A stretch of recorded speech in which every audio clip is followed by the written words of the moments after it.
Is everyone able to listen? Some people, Nidhi, please, some people saying not able to listen. Just check it out. Sure, sir. If anyone is not able to listen to me, then please put it in the chat box, please. Thank you, sir.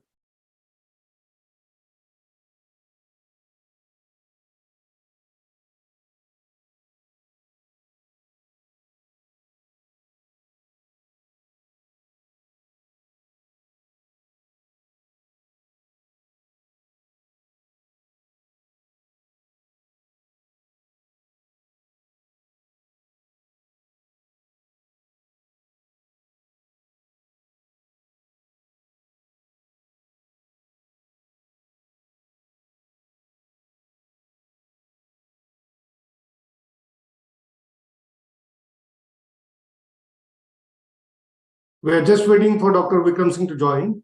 Once he joins, oh, he's here. Good afternoon, sir. Can you hear us? You, sir. I can hear you very loud and clear. Can you hear me, sir? Yes, sir. Yes, sir. Absolutely. Loud and clear.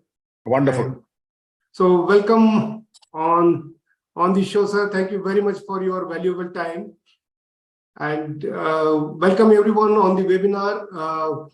I would not waste much time, and this is my honor and privilege to welcome Dr. Vikram Singh sir and also introduce to him if somebody is still not knowing him much. So most renowned IPS officer, ex-DGP of UP Police, most importantly, always available many places and many TV channels on giving his straightforward and outright views on national security situation in very straightforward words.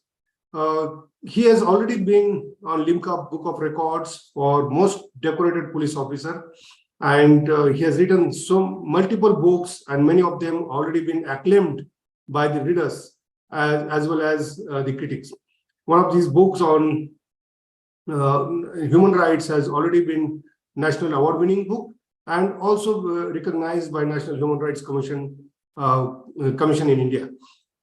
He's been mentor, guide, and philosopher to a lot of us. At the same time, he is also Vice Chancellor of Noida International University.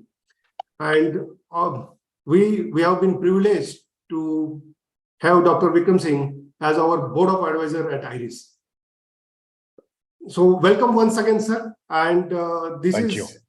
Thank you very much for your time again. And this is a webinar on risk while leading to the elections and during the elections, typically where the corporates are actually looking at it. As you know, that Indian elections is a festival of democracy. Worldwide, it is acclaimed the way we conduct elections, and most importantly, free, fair, and peaceful manner. And there have been huge transitions of regimes, such a big landscape and the big population.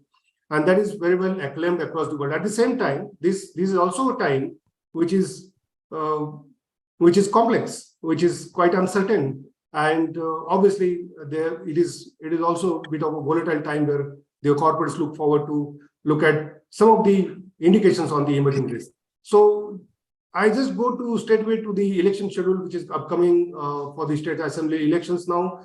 5 states starting from 7th of November to 30th of November. Mizoram, Chhattisgarh, Madhya Pradesh, and Rajasthan and Telangana, they are going for elections in next month. This period is also coinciding with multiple festivals, including big festival of Diwali.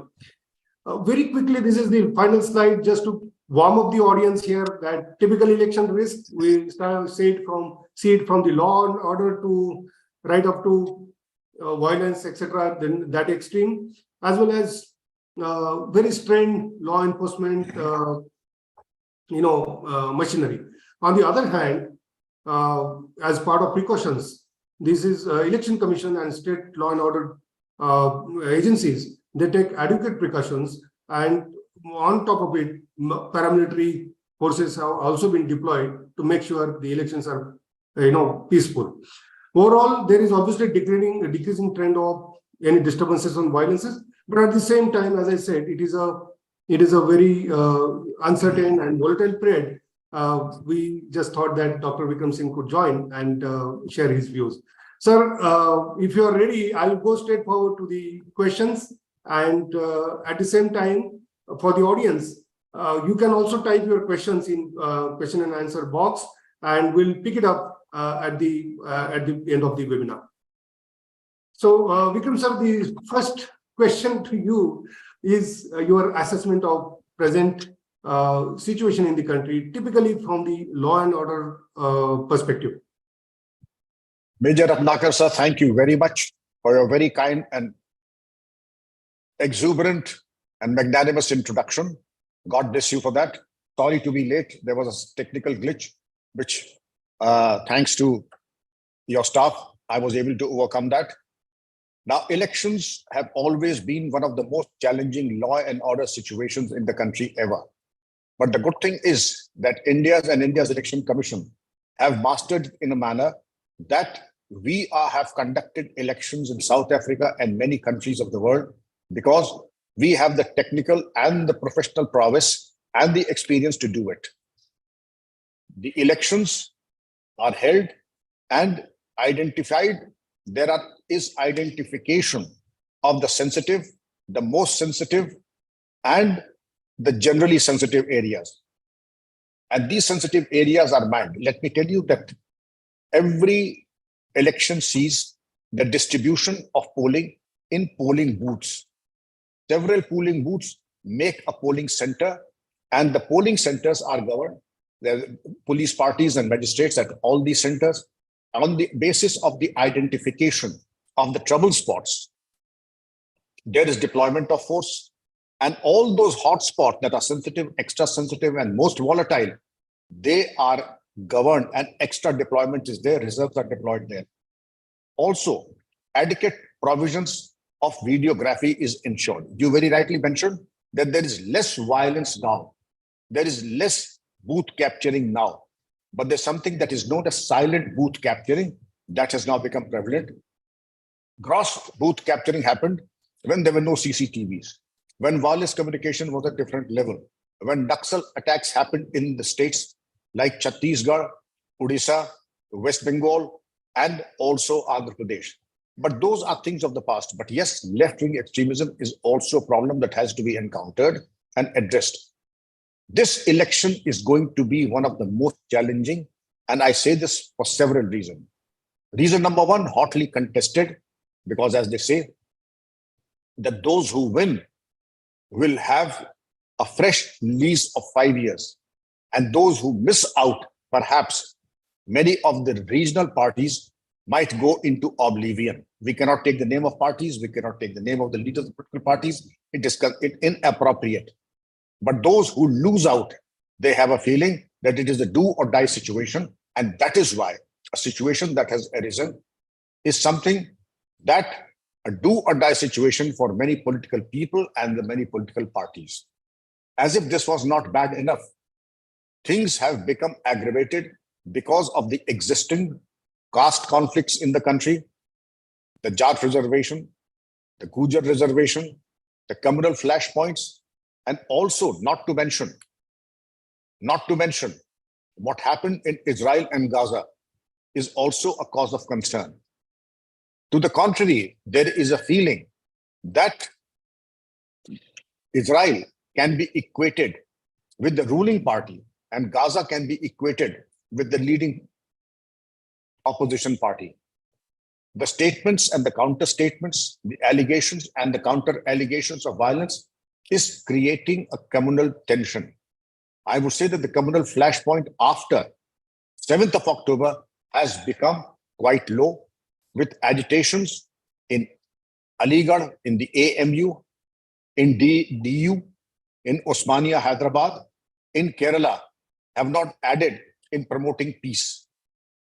Of course, drastic action has been taken, but the fact of the matter is that the caste and the communal stresses and strains are deteriorating day by day, and they've always happened before the elections. But seldom have we had a situation that existed in Gaza and between Hamas and Israel. There has been a stabbing in Belgium by a Tunisian, and 3 people have been killed, and the Belgian government says that it is a terrorist attack. It happened in Belgium, you can say. Elections are happening in India. But the social media is one such aspect that whatever happens in Belgium or Hamas and Israel is almost real-time transmitted everywhere. We have the problem of fake news, deep fake news, and blatant lies. They are spread right across anything happening in Afghanistan, Hamas, Israel can be transported and then redone up, doctored, and would say that this is happening in Nuh and Mewat, this is happening in Madhya Pradesh, and look what is happening. To foment social discontent. Therefore, this election is going to be one of the most challenging because of the challenges to some parties for whom it is a do or die situation. For some political parties that are rabidly communal and casteist, for them also it's a do or die situation. And the communal flashpoint that has come down, any small incident has the potential of turning out into a full-scale communal situation. Therefore, the law and order situation, and to those who would say, wonder why the staggering effect, why have the elections staggered, why not on a single day? It is not possible because the paramilitary and the police will have to be deployed at every polling booth, every polling center, every zonal office, and every district headquarters. Every procession will have to be identified and taken across. Therefore, it has staggered because the maximum amount of force and reinforcements are available on the day of the polls. Thank you.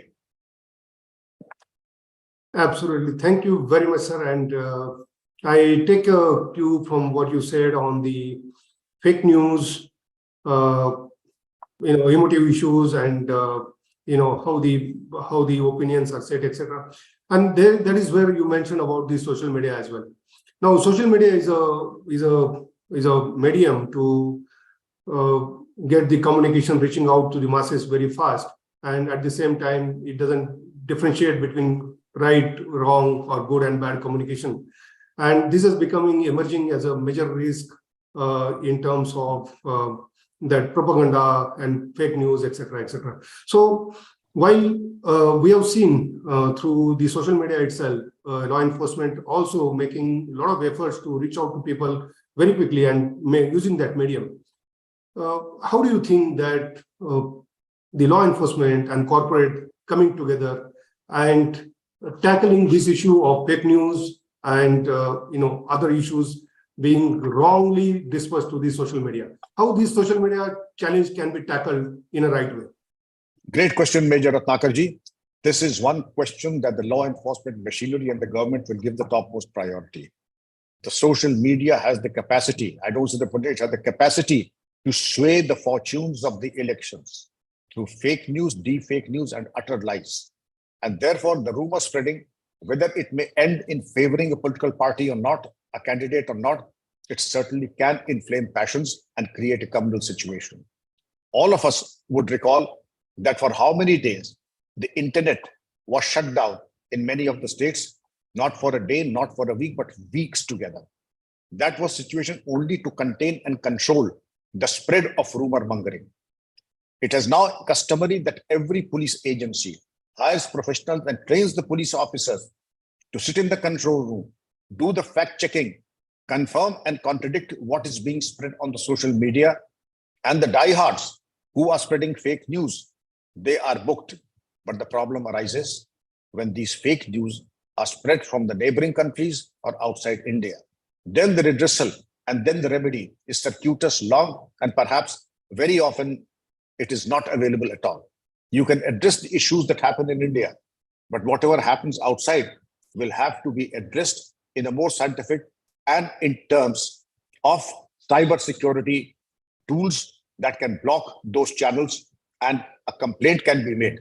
But yes, the topmost priority has to be given to contain, cross-check, verify, and say that this is fake and this is the fact. Thank you, sir. You briefly touched upon the international scenario also. India being the big emerging economy, largest democracy in the world, obviously there are lots of eyes globally also on India, and at the same time, some of the some of the emerging situations like Ukraine, Israel, or China, Taiwan, even China, India for that matter. And we always have Pakistan, as you rightly said, the enemy putting some false media propaganda in the country. So typically the election scenario is very volatile. And while these are very volatile situation on the international front also, do you think in what way it would kind of pose risk to India? And additionally, going back to the 2019 elections, for example, so do you think there could be a chance of Pulwama kind of sabotage during the election when the whole country is busy in the elections? And how should we tackle it? Again, a very sensitive question on a very sensitive issue. You may recall that there were rumors that the Russian cyber experts and the Russian hackers were able to influence the election in the USA when Donald Trump lost. That again has to be verified. But if a country and a vibrant democracy as advanced in the USA can be impacted by the cyber stalkers and the cyber experts to spread disinformation in no other than the USA, I think we need to put our act together. Now, the rumor mongering apart, as you said, is something like Pulwama possible? Very much possible. Pakistan, there is no doubt, is a failed state and with a tottering economy. But even a desperate nation. I would take you back to what happened 3 days ago in Pakistan. The former Prime Minister Nawaz Sharif's son-in-law said, the time is ripe for Ghazwa-e-Hind attack on India. Just to echo your sentiments and to say that it is something that is very distinctly possible. You can say Nawaz Sharif is no longer in power, agreed. But Nawaz Sharif's son-in-law is somebody who matters in Pakistan.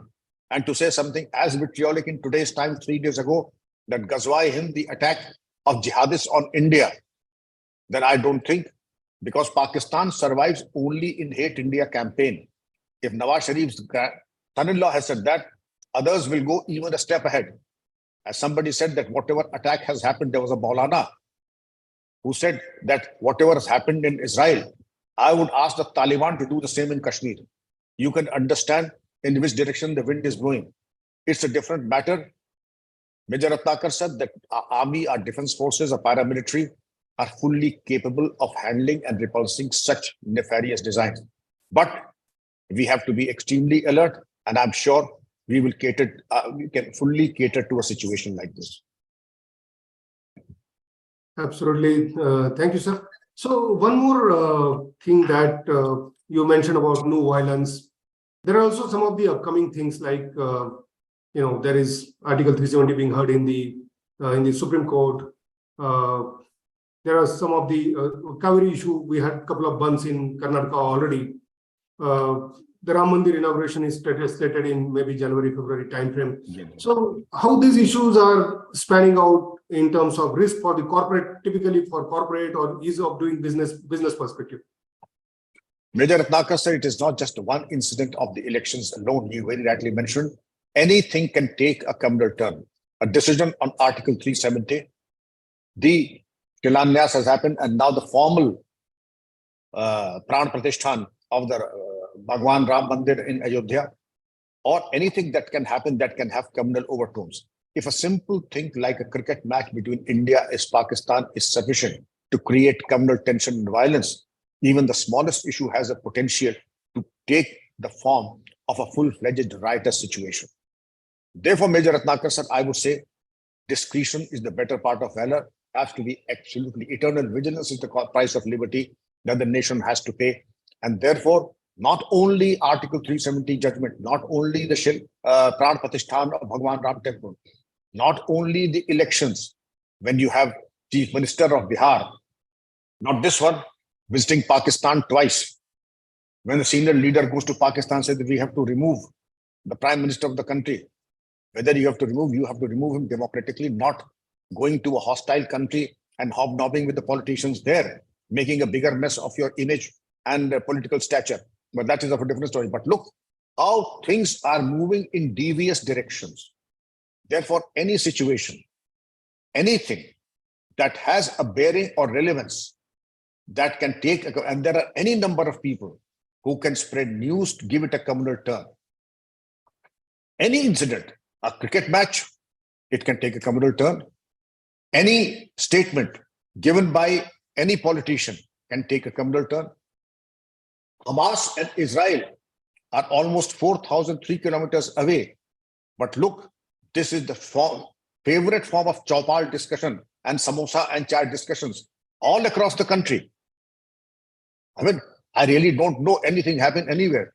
Stabbing in Belgium, it impacts that anybody in Ganj Dudwara thinking, "Arey, to bada galat ho raha hai, bada acha ho raha hai, nahi acha ho raha hai, galat ho raha hai." That is enough for stabbing to begin, and a full-fledged communal riot begins then and there itself. For a stabbing that has happened in Belgium, or something that has happened in Jerusalem or Israel.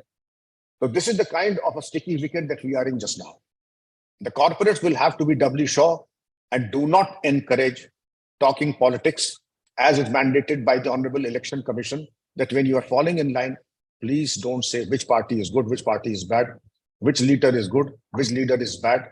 Don't try to predict the election that the sattas say that this party will win and this party will lose. We do not indulge in this kind of fractured conversation, unmeaningless predictions, or trying to give the impression that I'm with this party and that party. We are a corporate and we belong to everyone and everyone belongs to us with absolute malice towards none, but firmness in the right and in the rule of law. Absolutely, sir. Thank you very much. I think keeping politics out of the corporate offices is important aspect in terms of keeping it straight. While we're talking about so many emerging risks and the factors that can impact some of the outcomes in terms of law and order situation. Over the period of time, we are seeing, as I put it in the slide also, the decreasing trends of disturbances. And you also mentioned a bit there on the detailing. So Election Commission and law enforcement, I think one is that it's accorded right sensitivity. People are aware, right measures are taken. So do you think that we have mastered the art of risk identification and mitigation to make sure that elections are peaceful, and rest should be assured that these elections would also be peaceful? I'm sure they will be peaceful. I have no doubt in my mind. But tell you what the success story is: using human intelligence and the past incidents of violence and the past perpetrators of violence. They are identified and booked under sections 106, 117 of the CRPC, preventive detention under 151 CRPC, and also the use of technology like CCTV's movement, and also the use of drones also. Initially, what used to happen, a small incident, like especially in the badlands of North India, it used to happen. Say, the Zamindar would go and call all the poor people and say, "Aap kisko vote doge, tau?" Normally he would say, "Are tu kisko vote dega?" Now he'll say, "Tau kisko vote dega?" Hum aapko hi denge, Kumar sahab. Unka to tum ghar baitho, tumhara vote pad jayega, aane ki zarurat nahi hai. That was gross booth capturing. उनके घर पे हलवा पूड़ी भेज जाए कि हलवा पूड़ी खाओ, घर से मत निकलना, और he will send them money also and ensure that the booth is captured, nobody turned up, and they will be voted en masse. Similarly, they will go to the polling officers. उनका, आओ हाकिम, हम आज तुम्हारी सेवा करने आए हैं, हमारा काम ही है सेवा करना. उनका नहीं, हमको सेवा नहीं चाहिए. उनका सेवा नहीं करोगे, एक चीज खानी है. ये टिफिन में है हलवा पूड़ी और ये है लठ, एक चीज तो खानी पड़ेगी. Now all those things are things of the past because the intelligence machinery is there. The CCTVs are there, the drone technology is there, but the silent booth capturing in some way or the other through word of mouth, through WhatsApp messages, these things are very much there. But the Election Commission has developed, because there is constant real-time surveillance of messages, phone calls and everything. Therefore, I think unless a person has suicidal tendencies, he would not even think or dream of indulging in booth capturing now. Thank you, sir. And while I'm continuing with some of my more questions, I would also request audience to keep typing their questions there so that we can seek answers from Dr. Singh. One question, sir, is for, there is election day mandated holidays for the corporates, for people can go and vote it, at the same time continuity of business. So what is your guidance on balancing this mandatory election holiday as well as continuing the business operations for the corporates? Mandatory election holiday is something that is mandated, and it is not a matter of option. It is a compulsion. We all have to respect that. The exercise of right to franchise is a fundamental right of all citizens, and to deny that is an offense under the Representation of People's Act. Therefore, it is everybody's duty. But essential services, if they have to be maintained, all those employees either stay the night back in the office because the movement of every person on the day of the polls is checked. Therefore, every employee will have to carry his election card, PIC, his or her Aadhaar card, and say that the elections are happening in Madhya Pradesh and I belong to Telangana, or elections happening in, say, Haryana and I belong to Maharashtra. So that PIC of the Election Commission would come in very handy. And then my advice would be that they should stay the night before, because movement during the day is almost to the trickle and every person is almost checked invariably, as all of us must have experienced. So, of course, one can take a chance of going and say that it is an essential service, and the local law telling the district magistrate, who is the district polling officer also, that we have certain essential services of telecom and other materials that have to be safeguarded. We request that who are not a part of the voting process in this area, they have been kept there only so that the essential services are maintained and we come to no harm. But the district magistrate and the Supreme Police must be kept in the picture in advance. Absolutely, sir. Thank you very much for that. And my next question is that the security postures in the corporate world are maintained by the security risk management fraternity. And while they keep an eye on how the situations are evolving, at the same time, they moderate the tactical response on ground. What could be your advice to all the risk managers across the country? Be extremely alert and vigilant. One, extremely alert and vigilant. Don't allow any kind of speculation in the organization. Keep the gunpowder dry. When I say keep the gunpowder dry, keep all your resources in men and material ready, fully briefed, equipped to every possibility of threat or violence. Have a dry rehearsal of, say, a criminal situation developing, say a case of large-scale arson happening, incendiary activities, arson, looting. What will be your action plan when such a thing happens? You keep your anti-riot drills in order and everything in position so that the organization does not come to any harm. The employees come to no harm and the families come to no harm. So the security of the premises, the perimeter, their resources, their finances, and they're not taken unawares ever. So that we have a situation that if there is a breach of security, our internal security scheme should cater to every contingency and even more than that. In case of violence, what? In case of arson, what? In case of any armed attack, what? So we should cater to every possible contingency and be prepared to give a befitting reply if such a thing happens. Though the possibility of such a situation is very remote, but yes, incidents do take place. Though we have given a very good account of ourselves in the past, but there has not been a single election which has been totally fail-proof or foolproof. Incidents do happen. Thank you very much, sir. I think complete SOP has been elaborated by you here and nothing is left out. I have a follow-up question on this particular thing, but I'll ask you later on, because there is a question which has come up on the chat box, which says, the question is from Umapati. During Mizoram violence, there was some Khalistan org involvement was cited, and is also associated one is the IT raids in Bangalore, where 42 crore of cash was received. So what kind of risks are emerging out of it? Certainly. With the Hawala traders and with the cryptocurrency, it is not just that they use Indian currency. With the Hawala network, as also the cryptocurrency, as also the gold transaction and the drug, narco-terrorism, all these things double up into a heady cocktail of anti-national activity. But the ED, the Narcotics Control Bureau, the IB, the CBI, and the intelligence staff of the states are also fully geared up to take up any challenge. You may recall that Manipur was a different ballgame altogether. But yes, the nation, a resolute nation, rose and gave a befitting reply to all those who thought that they could overwhelm the forces. But that is history now. And also the recovery of money. Well, that was a surprise, but now transport, you are fully aware that in election time, even you and I, when traveling in the election area, cannot carry more than 1 lakh rupees. If you carry more than 1 lakh, the first thing would be that will be apprehended, and we are supposed to explain the source of that money. So my advice to everybody would be not to carry too much of cash. And if you do carry the certificate, why are you carrying, and what is the channel of receipt, and why are you carrying a suspicious amount of cash with yourself?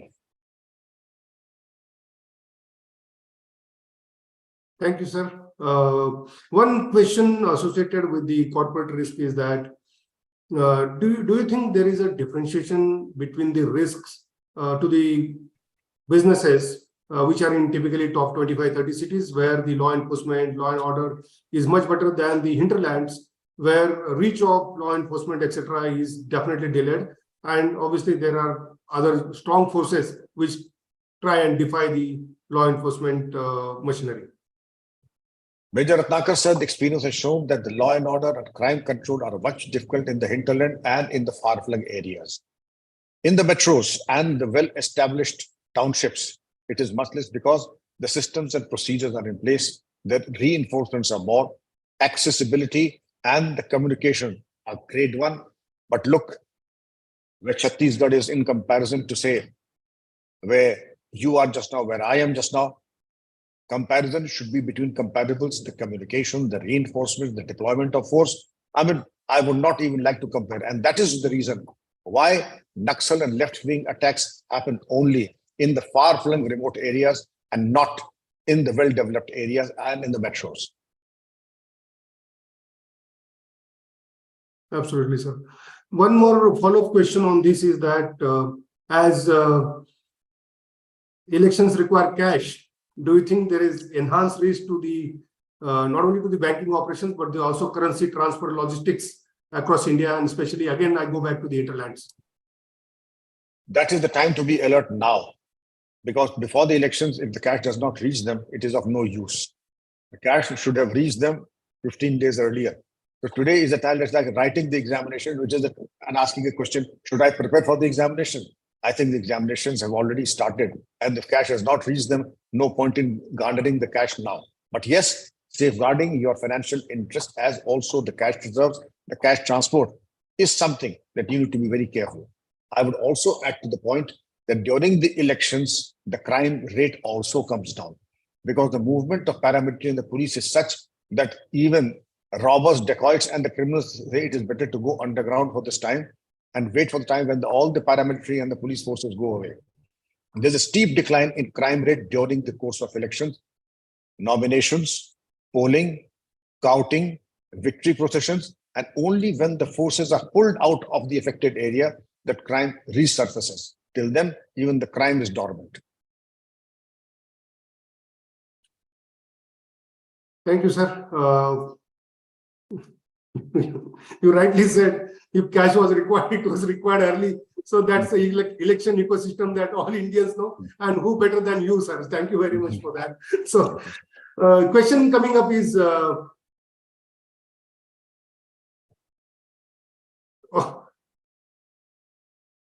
okay. So this is, I hope this is related to the security aspect. And the question says, how do you think is Supreme Court and legal system has exceeded their briefs according to their convenience?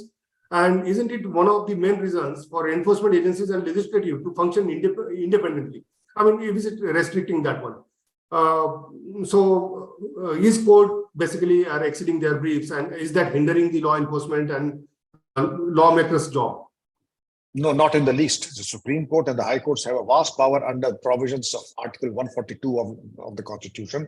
They can take up any issue, any file, and any matter. They seldom do it. But yes, if they check the agencies, as you might be aware, the Nithari killings, the High Court came down heavily on the CBI investigating. As also the Supreme Court said that you are behaving like a caged parrot. They also have come down very, very heavily on the defaulting police forces as also. But it is the job of judicial scrutiny in any democracy. A vibrant judiciary is imperative to ensure that police works within the ambit of law, does not indulge in human rights violations, does not transgress the rule of law. And therefore, judicial intervention, what you say is judicial activism, I would say positive judicial intervention, and that is very desirable. Thank you, sir. I think third important pillar of democracy. Questions coming up, and I would request audience to keep sending the questions. The next question is from anonymous attendee. The previous question was from Sandeep Mehta. The next question is that what is your advice to foreign travelers traveling in India during elections, and how corporate security apparatus in India assure the foreign travelers of their safety while in India during the election time? I would say that there is no difficulty in traveling at any point of time, 24/7, but discretion being the better part of valor. If I am a foreign national, would rather avoid the polling dates and the polling part of all. The first sensitive area and the most is the polling day, where travel is totally restricted. The movement of traffic is restricted. Every passenger landing at the airport is frisked physically, and anything cash and anything more than mandatory two bottles of liquor is confiscated then and there and subjected to cross-examination as to why are you carrying unauthorized amount of liquor. The two or three things are absolutely large amounts of cash and unexplained liquor that can land the foreign travelers in very serious trouble. Therefore, if I would say, it is certainly possible to travel and go on a tourism during the elections, but if I were a foreign national, I would rather postpone my visit or prepone my visit and avoid moving during the course of the elections. What to talk of foreigners, even you and I would rather not travel. Marriages are postponed. Marriages are postponed during the course of elections. What to talk of a foreigner visiting for purpose of tourism. As far as security is concerned, don't expect the police to come and provide individual security. They are too far stretched as to provide any individual security. You'd be lucky if you are able to get collective security for your society or for your office complex if there is a legitimate threat. But if there is a legitimate threat, document it now and apprise the district authorities and the police authorities that you have a legitimate threat. Therefore, and I would go, why are you legitimately threatened? The local politicians may ask you for a contribution. You say it's against our policy to give any contribution to any political party. Or someone choosing a lesser evil, give him 50,000 rupees. He throws it back to you, saying, I was expecting 50 lakhs and you give me 50,000. Now I'll sort you out well and proper. So these are the real life situations which I'm placing before you. And then for no rhyme or reason, for no fault of mine, the political person or the political party feels that there is an animosity and somebody has to be settled.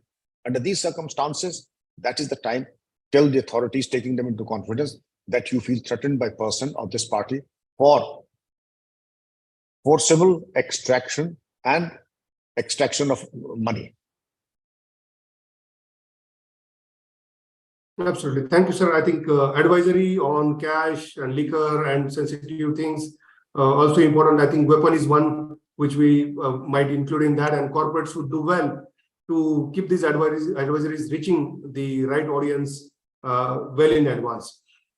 One point to you that during the course of elections, those who carrying licensed weapons need to deposit to the nearest police station and take a receipt. That is a mandatory requirement. I have been an ex-DGP, but during the course of elections, the sub-inspector will come, give a salute, say your weapons, please, take the weapons, give a receipt, have a cup of tea with me and go away. The election's over, he will return the weapon, again have a cup of tea and then go away. But that is a mandatory requirement, just too bad. Absolutely, sir. And good that you said licensed weapon. Unlicensed weapons are not required to deposit. And that's where the law and order task becomes difficult. Difficult, yes. Sir, one question pertaining to the risk is also women employee securities, or largely the women security in India is obviously sensitive for all the reasons that we know. Any particular advice for not only for women employees, but all the women folks across the country during the election time? During the election, without elections, it is only when the hoodlums find that the police hands are stretched. And what can be a better occasion than the elections itself, when they know that the police station is manned by 2 home guards. That is the time when the rampage starts.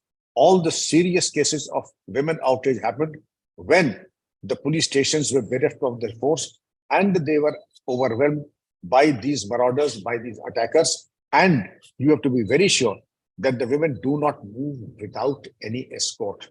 When there is a sensitivity, especially of elections, You know what happens is during train travel, during travel during the bus, these hoodlums in the guise of political rallies, they surround, molest, deprive the women folk of the jewelry and cash and start raising political slogans. This party Zindabad, that party Zindabad, this Neta Zindabad, that Neta Zindabad. And when they're representing it was a political rally, and just to malign us, they are saying that there was a case of molestation and it was a case of this and it was a case of that. Okay? Makes no sense whatsoever. Therefore, for women's security, you have to be extra alert. And if there has been a case that has happened earlier, the police station will have to be informed that such and such thing happened.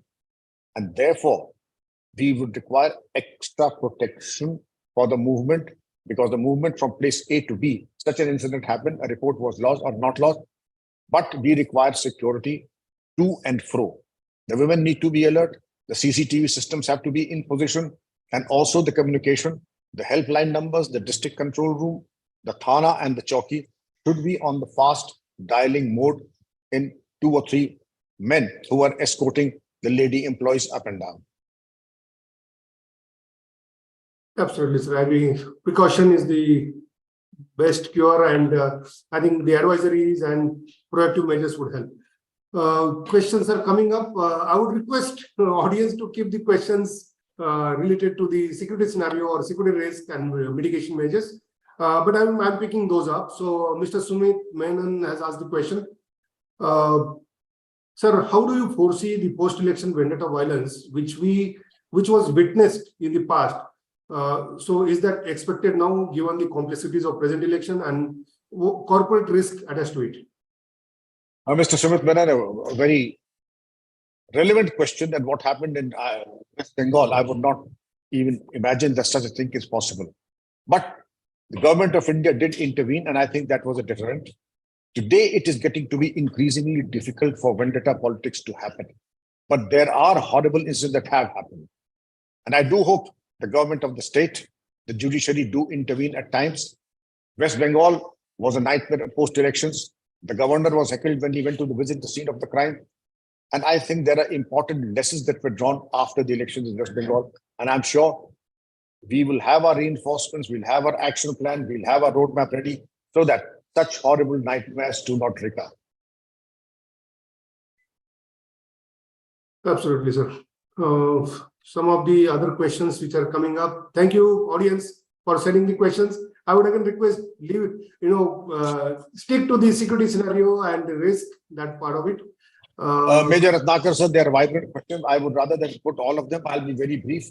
But if a person has taken pains to put a question, I think every question warrants an answer. Absolutely. Absolutely. I'm picking up all of them, sir. So one question is related to 67% of voting in 2019 elections. And women voters, was very all-time high at that point in time. And how could it be increased even further? And is India ready for e-voting in state elections? And what could be risk associated with that and mitigation strategies? So e-voting is the question, sir.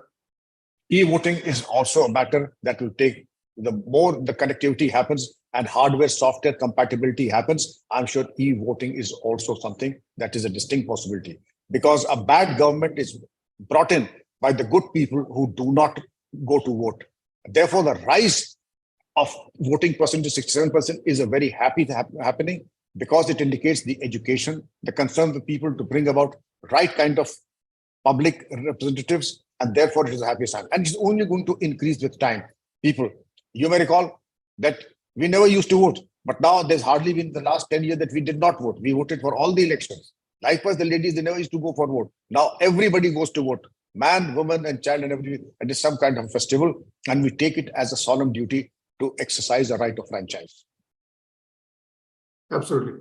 Sir, I'll take two questions together. One is, because some of that you covered already. So one question is that precautions and the level of alertness on the day of the elections versus the day of result need to be same or different. So that's one question. Partly it was covered already.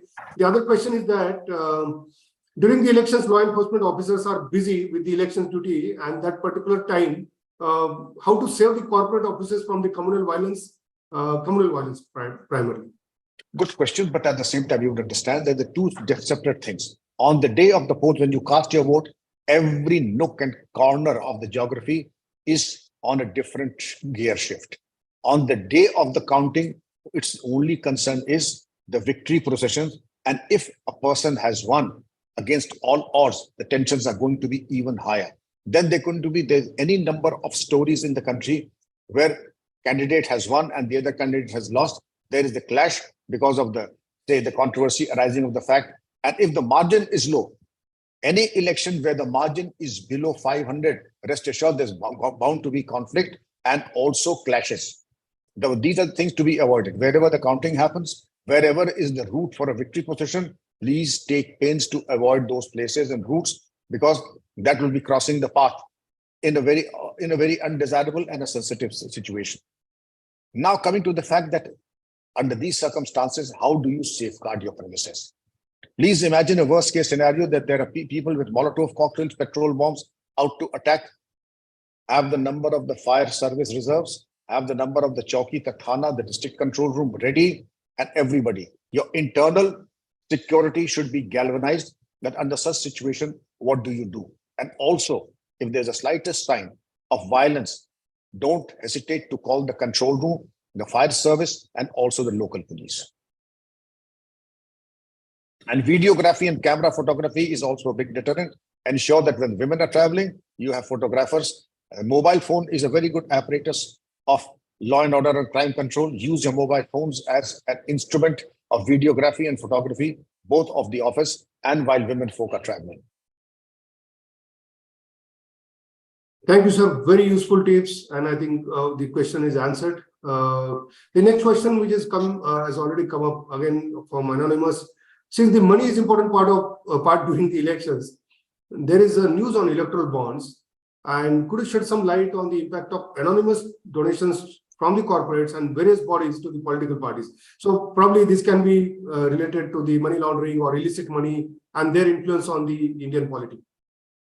There is a structured mechanism of giving donations, and the structured mechanism is that nobody can give and without wash his hands of the donations. That is almost amount to taking advantage of the PMLA, that is Prevention Money Laundering Act. All the channels of funding will have to be transparent, identified, and replicable so that they are open to scrutiny. And if on scrutiny it seems that it proceeds from crime, proceeds from loot, then the person who's donating and receiving both are in very serious trouble. Thank you, sir. The next question is probably this is final because I don't see any more questions beyond this. Krishna Kumar Sharma, he's saying, sir, what is your advice to the youth who do not want to participate in the voting process? Mr. Sharma, I would say that every time I was a youth also, I never voted as my youth. The youth will have to be told by the peer group, by the parents, by the teachers, by all the stakeholders that it is your pious duty to exercise your right of franchise. Because if you don't, you allow a counterfeit coin to enter the economy. And if there's a preponderance of counterfeit coins, read counterfeit netas, read criminal politicians, they will drive out the good politicians. Therefore, if you know what is good for you, your family, your country, please take pains to go and exercise your right of franchise. And let me tell you, there was a time when people had to stand in line for hours together to cast their vote. Today, I have my wife and I go regularly. It has never been more than 15 minutes in the assembly, in the parliament. That is all that you have to go. Drive down to a place, you'll have to park your two-wheeler or a car out 100 yards away from the polling booth, go fall in queue, very good arrangements, water arrangements, toilet facilities, and 15 to 20 minutes is all that you require in a worst case scenario. Therefore, please, and it is a great experience. People now take selfies after casting their vote, post it on Facebook and social media. And it's a matter of pride that somebody has cast his or her vote. Thank you, sir. I think Mr. Sharma has probably got his answer and he's going to relay it to the youths of the country. Sir, one question from my side is that this kind of big exercise where the whole country, states and countries involved, the public-private partnership or public-private and law enforcement or police partnership is very important aspect on this. with your experience and what you see now, do you think that law enforcement agencies are making consistent and enough efforts to reach out to public for invoking that partnership into this? To a very great extent, Major Ratnakar sir, first it begins from scratch. Do you have your voter's ID? If not, how to get your voter's ID? Does your name figure in the voter list? If not, then how to set about putting your name in the voters list? How to identify your polling booth and where it is. Before 24 hours before the day of elections, somebody tells you that your polling booth is here next to Red Rose Public School, and you go to booth number 18. And if there is any hitch, you have not got your voter's ID, or you've lost your voter's ID a day before the elections. These are the 6 IDs that you can show, and in place of your voter's ID, you will be allowed to cast your vote. So the people, education is number one. Then motivating them to cast their vote. Then facilitating their visit to the polling booth, and thereafter. This is all because this cannot be happen by election commission or the government alone. A public-private partnership has to be there to ensure that people are educated, facilitation of their voters' ID, their movement to the polling booth and back. Thank you, sir. We have no questions on the chat box as of now, and we are just 3 minutes short of the assigned time. Your final words, sir, on this from now on till month of May 2024 is going to be a big journey for the country to showcase consistently, this peaceful election process. So your final words on this whole exercise, as well as any advice that you would like to give to the audience. Major Ratnakar sir, we have discussed threadbare all the possible aspects of permutation combination, but there can be certain surprises. We cannot allow grass to grow underneath our feet, but at a given point of time, we have to be socially sensitive. There has to be action flexibility. We cannot anticipate everything. And if something unforeseen comes, which we have not discussed in our interaction, and it's not possible to discuss, even if we have double the amount of time, action flexibility, social sensitivity, and the professional competence to address anything that is unforeseen.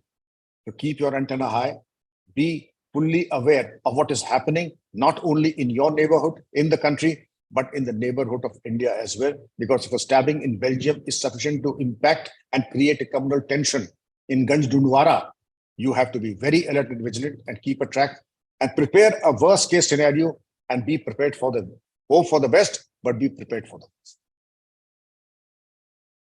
Thank you very much, sir. I think from election bonds to women employee security to foreign travelers to India, you covered the complete paradigm of the risk spectrum, which could be evolving in India in next 6 months' time.